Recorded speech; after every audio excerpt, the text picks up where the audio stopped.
Andy Shawshank အချင်းထောင်ကိုရောက်လာတဲ့ပထမဆုံးညမှာပဲအချင်းသားအတ္တတွေရဲ့ကြောက်ရွံ့တုံးလုံးနေတဲ့အော်ဟစ်တန်ဒီနဲ့ကြိုးစိုးချင်းခံနေရပါတယ်။ထောင်အာနာပိုင်တွေရဲ့ရက်ဆက်ကြမ်းကြုတ်မှုအချင်းသားအချင်းချင်းဖိနှိပ်မှုတွေဟာအန်ဒီရဲ့အချင်းထောင်ရဲ့ပထမဆုံးသင်ခန်းစာတွေဖြစ်ခဲ့ပါတယ်။အန်ဒီဟာသူ့ရဲ့စိတ်ဓာတ်ကိုအမြဲတည်ငြိမ်အောင်ထိန်းထားတတ်သူဖြစ်ပြီးအပြင်လောကမှာဘန်လုပ်ငန်းရှင်တယောက်အဖြစ်နေထိုင်ခဲ့တဲ့သူ့ရဲ့ပုံစံအတိုင်းထောင်ထဲမှာလည်းတိတ်ဆိတ်အေးဆေးစွာနေထိုင်ခဲ့ပါတယ်။ဒါပေမဲ့ဒီအချင်းထောင်ထဲမှာသူ့ကို The Sisters လို့ခေါ်တဲ့အချင်းသားဂုံတင်တစ်ခုကစတင်ပြမှထားခဲ့ပြီးမကြာခဏဆိုသလိုတိုက်ခိုက်နှိပ်စက်ခြင်းကိုခံခဲ့ရပါတယ်။အန်ဒီဟာအချင်းချင်းအနိုင်ကျင့်ခံခဲ့ရပေမဲ့ဘယ်တော့မှအလျှော့မပေးပဲပြက်လက်ခုခံခဲ့ပါတယ်။အန်ဒီဟာထောင်ထဲမှာAlice Red Redden ဆိုတဲ့အတွေ့အကြုံယဉ်ကျက်တဲ့အကျဉ်းသားတအုပ်နဲ့မိတ်ဆွေထိခဲ့ပါတယ်။ Red ဟာအပြင်ကပစ္စည်းမျိုးစုံကိုထောင်ထဲကိုတိတ်တဆိတ်သွင်းဖိနိုင်တဲ့သူတစ်ယောက်ဖြစ်ပြီး Andy ဟာသူ့စီကနေကြောက်ထူးတဲ့တူလေးတစ်ချောင်းကိုဝယ်ယူခဲ့ပါတယ်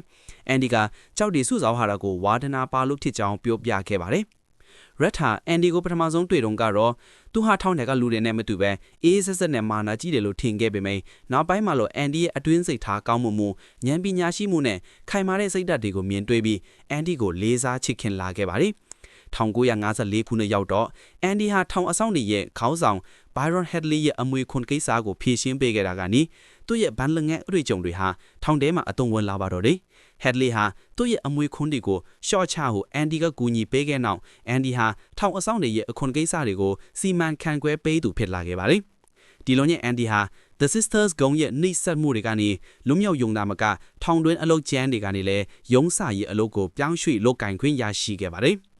Andy ဟာထောင်စာကြီးတိုင်မှာအထက်ကြီးနေပြီဖြစ်တဲ့ Brooks Headland မို့ကူညီလုပ်ကင်ရင်စာကြီးတိုင်ကိုပြုပြင်ပြောင်းလဲဖို့ကြိုးစားခဲ့ပါတယ်။အစပိုင်းမှာတော့စာအုပ်အဟောင်းတွေဖုန်တက်နေတဲ့သစ္စည်းတွေပဲရှိခဲ့ပေမယ့် Andy ဟာအပြင်ကနေစာအုပ်အသက်တွေရရှိဖို့ပြီးနဲ့အစိုးရစီကိုနှစ်ပေါင်းများစွာကြာအောင်စာတွေရေးပြီးတောင်းဆိုခဲ့ပါတယ်။သူရဲ့ဇွဲလုံးလို့ဒီကြောင့်နောက်ဆုံးမှာတော့အစိုးရကနေစာအုပ်တွေရန်ဖုန်ကုန်တွေပေးပို့လာခဲ့ပြီးရှော့ရှင်ထောင်ရဲ့စာကြီးတိုင်ဟာအချင်းသားတွေအတွက်အသိပညာဗဟုသုတတွေရရှိနိုင်တဲ့နေရာတစ်ခုဖြစ်လာခဲ့ပါတယ်။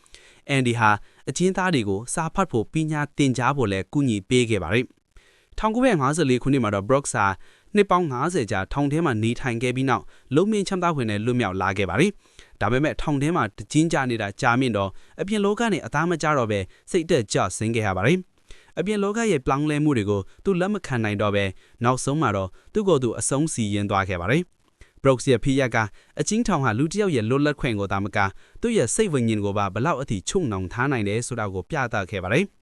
Andy ဟာထောင်ပိုင်ကြီး Samuel Norton ရဲ့ယုံကြည်မှုကိုရရှိသွားတဲ့နောက် Norton ဟာသူ့ရဲ့အချင်းပြတ်ခြားစားမှုတွေအတွက် Andy ကိုအသုံးချပါတော့တယ်။ Norton ဟာထောင်တွင်းအလုပ်သမားတွေကိုအပြင်မှာအလုပ်ခိုင်းပြီးငွေကြီးအမျက်ထုတ်ကလာဖက်စာမှုတွေပြုလုပ်ခဲ့ပါတယ်။ Andy ဟာ Norton ရဲ့တင်နာမှုဝင်ငွေကြီးတွေကို Randa Stevens ဆိုတဲ့အမည်ဝင်နဲ့လဲလျှော်ဖွဲ့ပေးခဲ့ရပါတယ်။ဒီအခြေအနေတွေကြောင့် Andy ဟာထောင်ထဲမှာ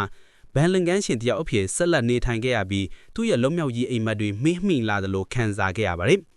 1965ခုနှစ်မှာ Tommy Williams ဆိုတဲ့အကျဉ်းသားတယောက် Shawshank ကိုရောက်လာပါတယ်။ Tommy ဟာ Andy စီကနေ GED စာမေးပွဲအတွက်ပညာသင်ကြားခဲ့ပြီးနောက်ပိုင်းမှာသူဟာ Andy ဇနီးနဲ့ချစ်တော်ကိုတခဲတက်ခဲ့တဲ့တရားခံအစီကိုအရင်ခါကခြားထောင်တစ်ခုမှာတွေ့ဖူးတဲ့ဆိုတဲ့အကြောင်းကိုပြောပြခဲ့ပါတယ်။ဒီသတင်းဟာ Andy အတွက်မျောလင့်ချက်ရောင်ကြီးတစ်ခုပြန်လည်ထွန်းလာခဲ့စေပုံပါပဲ။သူဟာဒီအကြောင်းကိုထောင်ပိုင်ကြီး Norton ကိုတွားပြောပြခဲ့ပေမဲ့ Norton ဟာသူ့ရဲ့ငွေကြီး short ဖွဲ့မှုတွေကိုသိထားတဲ့ Andy ကိုလက်မလွတ်နိုင်တော့တဲ့အတွက် Tommy ရဲ့တဲ့ရခန့်သွိုက်ကိုပယ်ချခဲ့ပါတယ်။ Norton ဟာ Andy ကိုလွတ်မြောက်ခွင့်မပေးဖို့ဆုံးဖြတ်ခဲ့ုံတမက Tommy ကိုလည်းထောင်ကထွက်ပြေးဖို့ကြိုးစားနေတယ်ဆိုတဲ့အကြောင်းပြဖြစ်နေရဲရဲဆက်ဆက်ကိုတပ်ဖြစ်ခဲ့ပါတယ်။ဒီအဖြစ်အပျက်တွေကြောင့် Andy ဟာလွန်စွာစိတ်ပြက်လက်ပြက်ဖြစ်ခဲ့ပြီးနှမ်းလက်ကြအခန်းချင်းထဲမှာအပိတ်ခံခဲ့ရပါတယ်။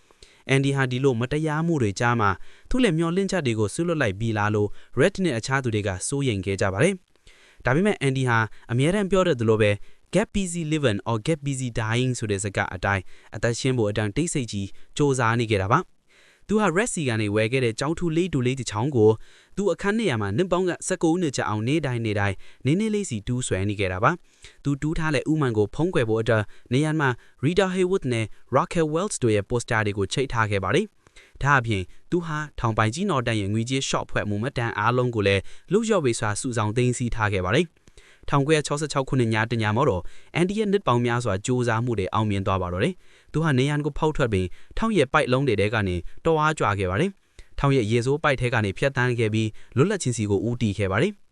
မိုးသေးဆန်စွာရွာနေတဲ့ညတညမှာအန်ဒီဟာထောင်ထဲအပြင်ဘက်ကိုရောက်ရှိလာပြီးလွတ်လပ်ခြင်းရဲ့အရာသာကိုအပြည့်အဝခံစားခဲ့ပါတယ်သူဟာလက်ပွတ်နှစ်ဖက်ကိုကောင်းကင်ကိုမြောက်တင်ပြီးမိုးရဲထဲမှာရပ်နေခဲ့တဲ့မြင်ကွင်းဟာဒီဇာကရဲ့အထင်တကားဆုံးနဲ့စိတ်လှုပ်ရှားစရာအကောင်းဆုံးမြင်ကွင်းတစ်ခုပါပဲ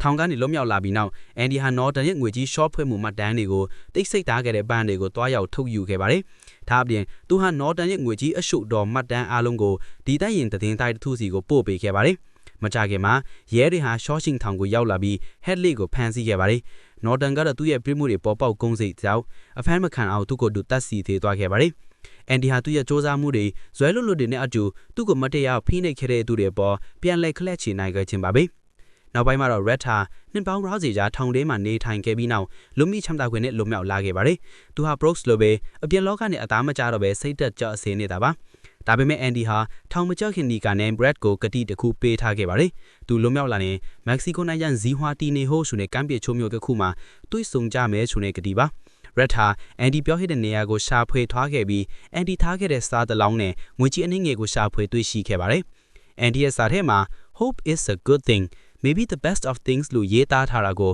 ဒီစကားတွေက Red ရဲ့စိတ်ထဲမှာမျောလင့်ချက်အထက်တွေကိုပြန်လဲမွေးဖွားပေးခဲ့ပါတယ်။ Red ဟာသူ့ရဲ့လွတ်မိချမ်းသာခွင့်စီကန်းတွေကိုချိုးဖောက်ပြီးမက္ကဆီကိုကိုထွက်ခွာသွားခဲ့ပါတယ်။နောက်ဆုံးမှာတော့ဇီဝတီနေဟိုစကန်ပြည်မှာအန်ဒီနဲ့ Red သူများဆုံးပြန်လဲဆုံစည်းခဲ့ကြပါတယ်။နှစ်ပေါင်းများစွာခွဲခွာခဲ့ရတဲ့မိတ်ဆွေနှစ်ယောက်က Pacific သမုဒ္ဒရာရဲ့ line တပေါင်းတွေကြားမှာပြန်လဲပေါင်းစည်းခဲ့ပြီးလော်လက်ချင်းရဲ့အရာသာကိုအတူတူခံစားခဲ့ကြပါတယ်။ဒီမြင်ကွင်းကတော့ဒီဇာကားရဲ့အလားပါဆုံးနဲ့စိတ်အချမ်းသာဆုံးအခန်းစာတစ်ခုပါပဲ။သူ့ရဲ့ဇက်လန်ကနေကျွန်တော်တို့ရရှိတဲ့အကရီးစီးဆုံးတင်ပြတာကတော့ဘလို့ခတ်ခဲချမ်းချမ်းတဲ့အခြေအနေမျိုးမှာပဲရောက်နေစေကျွန်တော်တို့ရဲ့ region ထဲမှာမျောလင်းချက်တရားကိုလက်ကင်ထားပြီးစူးစမ်းနေတဲ့တင်းရက်တင်းနေ့မှချိန်မှာလွတ်လပ်ခြင်းနဲ့အောင်မြင်ခြင်းကိုရရှိနိုင်မှာပဲဖြစ်တယ်ဆိုတာပါပဲကျွန်တော်တို့ရဲ့ YouTube channel ကိုလည်း subscribe လုပ်ထားဖို့မမေ့ပါနဲ့လို့တောင်းဆိုရင်းနောက်ထပ်စိတ်ဝင်စားဖို့ကောင်းတဲ့ရုပ်ရှင်တွေနဲ့ပြန်လည်ဆုံတွေ့ကြပါမယ်အားလုံးပဲပျော်ရွှင်တရားတဲ့နေ့လေးဖြစ်ပါစေလို့ဆုတောင်းပေးလိုက်ပါတယ်